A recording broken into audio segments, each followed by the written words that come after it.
네, 여러분 안녕하세요. 이삭의 샘 김이삭 목사입니다. 오늘 디모데전서 2장 8절부터의 말씀인데 오늘 말씀은 좀 뜨겁습니다.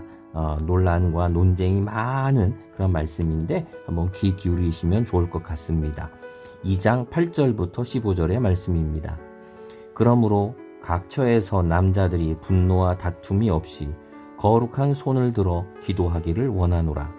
또 이와 같이 여자들도 단정하게 옷을 입으며 소박함과 정절로써 자기를 단장하고 따은 머리와 금이나 진주나 값진 옷으로 하지 말고 오직 선행으로 하기를 원하노라. 이것이 하나님을 경외한다는 자들에게 마땅한 것이니라. 여자는 일체 순종함으로 조용히 배우라. 여자가 가르치는 것과 남자를 주관하는 것을 허락하지 아니하노니 오직 조용할지니라.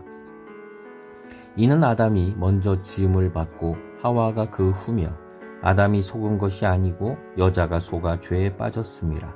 그러나 여자들이 만일 정숙함으로써 믿음과 사랑과 거룩함에 거하며 그의 해산함으로 구원을 얻으리라. 아멘. 오늘 말씀은 저도 좀 고민을 했습니다. 간단하게 갈 수도 있었지만 좀 민감할 수도 있는, 우리가 또 바르게 해석해야 되는 말씀이기 때문에 오늘은 조금 다루려고 합니다. 바로 여성의 지위에 대한 이제 그러한 말씀입니다. 먼저 이렇게 보게 되면은 지금 남자에 대한 말씀은 지금 한 절밖에 없습니다. 남자들은 거룩한 손을 들어 기도해라. 이게 한 절이고요. 그 다음부터 여성에 대해서 요구하는 것이 여자들도 하면서 요구하는 게 참 많습니다. 한번 볼까요? 뭐라고 하느냐? 옷을 단정하게 입어라. 그리고 소박하고 정절해라. 금이나 진주나 값진 것으로 옷을 입지 말아라. 사치하지 말아라. 이제 이런 말씀이지요. 그 다음에 오직 선행으로 행해라. 하나님을 경외해라. 뭐 여기까지는 이해됩니다. 자, 근데 이제는 뭐라고 하느냐? 순종함으로 조용히 배워라.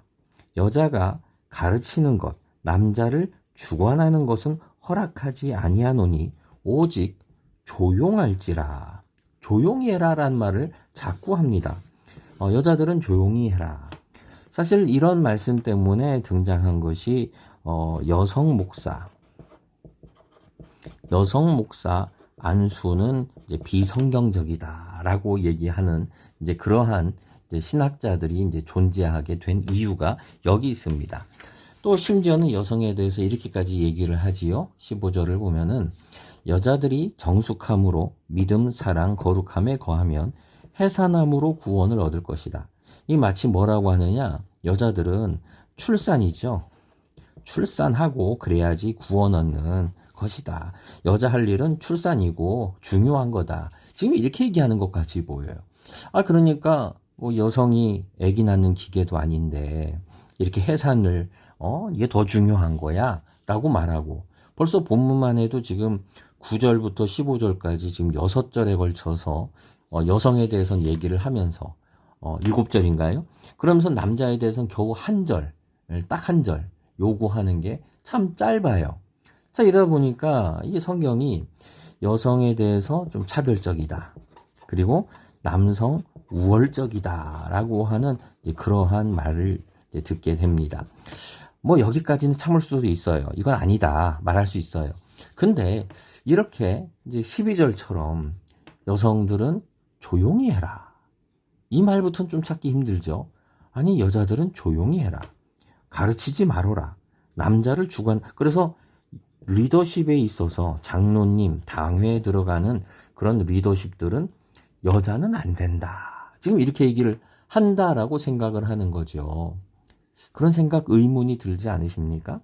그러니까 여성 목사 안수도 안 되는 거고, 또 여성 장로님, 아니요, 저렇게 여성 장로님이 있어 라고 하는 그런 생각도 하게 되는 거죠. 근데 사실 여러분, 이미 여성 안수나 여성 장로님들이 이미 존재하고 있습니다. 이걸 막은 안 된다라고 하는 교단은 몇 개 없어요. 대부분의 교단들이 여성 목사님과 장로들을 인정합니다. 왜요? 그분들도 탁월한 리더십과 그리고 영성이 있는 분이라는 것을 인정하기 때문이지요. 사람마다 영성이 있다 없다가 다른 거지 남자니까 있고 여자니까 없다라고 하는 것은 굉장히 옹졸한 생각일 거예요. 자, 문제는 이런 생각이 지금 이런 성경 말씀과 지금 이 성경과 결합을 하는 게 있어요. 그게 뭐냐? 우리 유교적인 그런 남성 우월주의가 이 결합을 하면서 무슨 생각을 하느냐? 그렇구나. 남성 이 가부장주의가 굉장히 성경적인 거다. 그래서 이게 옳다라고 하면서 어느새 우리가 가지고 있던 이 유교적 또는 전통적이라고 하는 것이 성경적인 거야 라고 하는 그런 생각을 하게 되는 거지요. 그래서 뭐 이런 분들을 보면은 아유 남자 여자 평등하죠. 그래요. 평등하지요. 근데 하는 기능이 다릅니다 라고 하면서 남자는 리더십이라고 하는 기능이 있고 여자는 이런 리더들을 위해서 기도하거나 교회에서는 밥을 하거나 청소하거나 그런 기능이 있지요 라고 얘기를 해요. 여러분 여성에게는 이런 리더십을 안 주셨나요? 만약에 그렇게 생각하면은 여자들은 조용히 해라. 가르치지 말아라. 좋아요. 그러면은 목사 안수가 좀 문제다. 그러면은 그것만 문제입니까? 그럼 주일학교 교사하는 거는 어떻게 할 건가요? 여자 선생님들이 주일학교 교사하는 거는 안 되는 거 아닌가요? 만약에 여자 성도님들이 지휘자를 해요. 그럼 그거 비성경적인 거 아닌가요? 어떻게 남자들보다 리더하는 사람이 되나요? 어떻게 여성들이 그러면은 여전도의 회장을 하나요? 그거는 성경적인 건가요? 여자들만 하는 거니까 괜찮은 건가요? 굉장히 우리가 이렇게 따지게 되면은 굉장히 많은 오해들을 만드는 이런 구절이 되고 맙니다. 자, 그러면 어떻게 이 말씀들을 우리가 이해를 해야 될까요? 지금 이런 부분들이 오해다라고 하는 걸 얘기했어요. 그러면 바른 이해는 우리가 어떻게 이해를 해야 될까요? 자, 우리가 꼭 기억해야 되는 것이 있습니다. 지금 이 디모데 전서는요, 지금 어디에 있는 누구를 위해 쓴 겁니까? 바로 에베소에 있는 교회, 그리고 디모데를 위해서 쓴 서신입니다. 이 에베소는 우리가 사도행전에서도 보게 되지만 바울이 전도할 때에 바울을 공격했지요.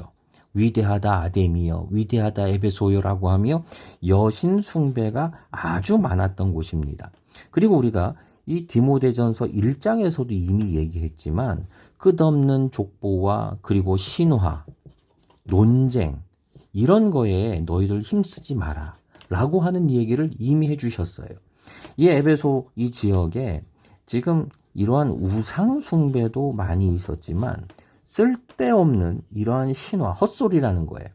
엉뚱한 얘기와 족보와 이런 걸 가지고 논쟁을 즐기는 그런 헛된 사상들이 넘치고 있었어요. 그리고 이것이 교회에 영향을 끼쳤습니다. 에베소 교회에 영향을 끼쳐서 많은 성도들이 이것을 쫓아가면서 자꾸 헛된 신화와 끝없는 족보를 따지고 논쟁하고 이런 걸 즐겨는, 특히 그 중에서 여성들이 예수님을 믿고 굉장히 큰 기쁨을 누린 은사를 받게 된 분들 중에서 간혹 이렇게 좀 지나치게 지나친 이런 은사가 자신감을 주면은요 교만이 됩니다. 여러분 교만하면 어떻게 될까요? 귀를 기울이지 않지요. 기존 지도자들의 말을 무시합니다.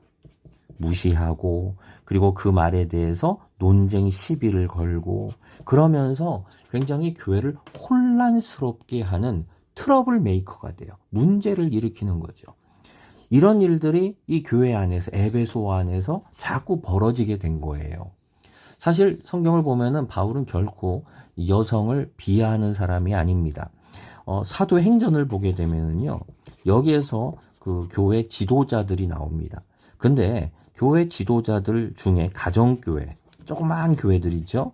이 가정교회들이 등장하는데 여기에 대부분이 여성 지도자들입니다. 사도행전에서 바울이 전도 다니면서 이미 수많은 이런 여성 지도자들을 이미 인정하고 있어요.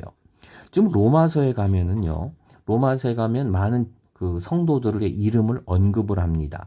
그런데 거기에 보게 되면은 남자들 이름이, 남성 리더십들이 18명이 언급이 돼요. 근데 여성의 이름은 몇 명이 언급될까요? 15명이 언급이 돼요. 거의 비슷합니다. 지금 바울은요, 결코 남자를 더 우월하게 여기고 더 칭찬하는 사람이 아닙니다. 결코 아니에요. 성경에서도 갈라디아 3장에 보면 그렇게 분명하게 얘기를 합니다.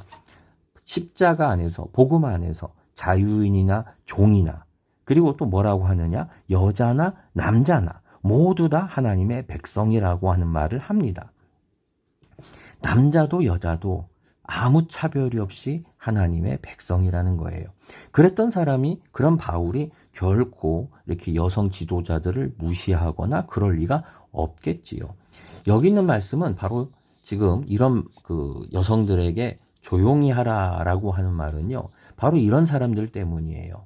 우상 숭배와 헛된 이런 사상들 때문에 자꾸 교회에 문제를 일으켜요. 말씀의 질서를 어기고 말씀보다는 자기의 주장을 더 주장을 하고 논쟁을 일으키고 기존 리더십 지도자들이 하는 말을 불신하게 만들고, 그런 사람들이 자꾸 생겨나니까 그런 사람들 때문에 이 말을 했다는 것을 우리가 알아야 돼요. 그래서 이 말은요, 우리에게 지금까지도 모든 여자들은 다 조용히 해라, 너희들은 가르치는 자가 되면 안 된다라는 말이 아니에요. 그렇게 할 거면 우리 주일학교 여자 선생님들 다 빠져버려야 되지요. 만약 혹시라도 성가대 지휘자나 찬양 리더가 남자들을 주관하면 그분들 다 빠져야 되지요. 성가대 다 나가야 되는 거예요. 조용히 하라 그러는데 그렇게 해석할 수 있는 게 아니다라고 하는 것을 오늘 이 말씀을 꼭 기억했으면 좋겠습니다. 다만 우리가 이 성경을 읽을 때 여러분, 여기에서 이렇게 여자들이라고 했지만 이런 여자들도 그러면 남자들은 단정하게 옷 안 입어도 되나요? 남자들은 이렇게 사치스럽게 하고 다녀도 되나요? 아니지요. 이 말씀은 남자에게도 여자에게도 모두에게 해당되는 말입니다. 그래서 우리가 성경을 읽을 때 남자들은 거룩한 손을 들어, 이 말은 남자든 여자든 하나님의 백성들은 다 거룩한 손을 들어야 되는 것이고, 또 결론적으로 오직 선행으로, 남자든 여자든 선행으로 행해야 하는 말씀이라는 것을 우리가 꼭 기억을 해야 될 줄 믿습니다. 오늘 말씀을 통해서 혹시라도 말씀에 대한 오해들이 풀려졌기를 그렇게 소망합니다. 기도하겠습니다. 하나님 아버지, 모든 사람을 공평하게 바라보시는 우리 주님의 귀한 마음을 보게 됩니다. 남자도 아름답게, 여성도 하나님의 아름다운 도구로 만드셨사온데 주님의 교회에서 오직 진리를 지키고 진리가 더욱 왕성하며 그리고 더욱더 풍성해지는 이 복음의 역사만이, 세상이 바라는 그런 가부장적인 것이 아니라 말씀의 역사만이 넘쳐나게 하옵소서. 예수님의 이름으로 기도드립니다. 아멘.